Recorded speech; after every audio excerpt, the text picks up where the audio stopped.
Milletin iradesinin ve egemenliğinin çoğunluğu kadın olmak üzere kamu görevlilerinin emeğinin, ekmeğinin, hak ve özgürlüğünün gasp edildiği 28 Şubat darbesinden bugüne tam 24 yıl geçti. Türkiye'de bir ilk olarak darbecilere ve vesayetçilere yargı eliyle yaptıkları hesabı soruldu. Darbecilerin 21'i müebbet hapiste cezalandırıldı. Tecriden de olsa vesayet düzeni ve düzenlemeleri bütün yasaklarla birlikte ortadan kaldırıldı.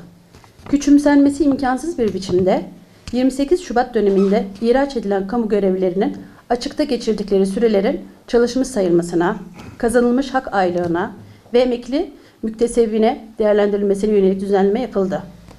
Belirtilen dönemde kendileri tarafından ödenen primlerin iadesi gerçekleştirildi. Kadın çalışanların başörtülü olarak görev yapmalarına, kız öğrencilerin eğitimin tüm safhalarında okula başörtüyle gidebilmelerine yönelik düzenlemeler yapıldı. Bu çalışmaları değerli buluyor, takdir ediyoruz. Fakat yeterli bulmuyoruz. Çünkü hala mağduriyeti süren insanlar var. Hala geçmişteki kayıpları telafi, zararları tazmin edilmeli. Briefingli yargının neden olduğu mağduriyetler tam olarak giderilemedi. 28 Şubat mağdurların haklarını tahkim, hukukunu tanzim ve zararlarını tazmin etme iradesi, adaletin, aklın, inancın, ahlakın gereğidir. Ve bu irade 28 Şubat'ın faillerini mahkum etme iradesinden daha önemli değildir. Doğru olan adaletsizin maliyetine katlanmak değil, adaletin maliyetini karşılamaktır. Bir tek kişi dahi dışarıda kalmaksızın herkesin hakkının tamam verilmesi için en yüksek düzeyde çabanın ve hassasiyetin gösterilmesi gerektiğine inanıyoruz. Bu hassasiyeti göstermek mazlum ve mağdurlara karşı borcumuz, tarihe ve geleceğe karşı ortak sorumluluğumuzdur.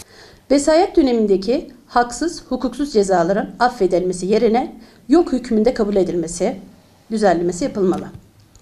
Mağdurların haklı oldukları, özgürlüklerinin ve onurlarının ihlal edildiği ortaya konulmalı, hukuki kapsamda iade-i itibar yapılmalıdır.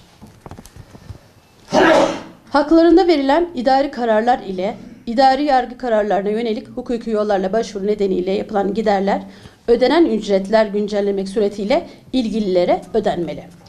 Adli ve idari soruşturma ve koşturmalarla taciz edilmeleri dolayısıyla mağdurlara manevi tazminat ödenmeli.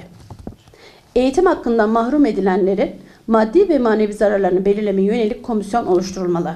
Komisyon tarafından yapılan çalışma sonucunda belirlenecek kişilere vesayet tazminatı ödenmeli.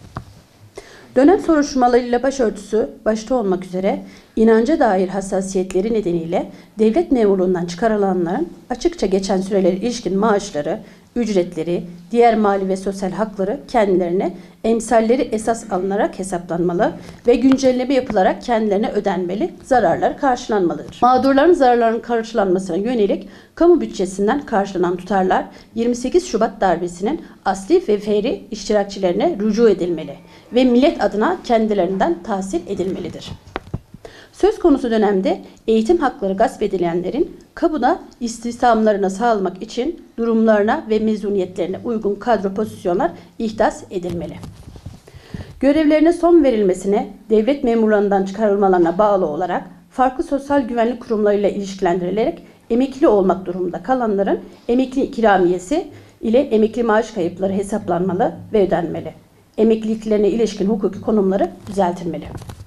Af ve göreve dönüş sosyal güvenlik primlerinin ödenmesi, iadesi gibi iş işlemleriyle ilgili olarak hak düşürücü zaman aşımı süresi uygulanmamalı. Söz konusu iş ve işlemler ilgililerin başvurusuna ihtiyaç olmaksızın doğrudan tesis edilmelidir.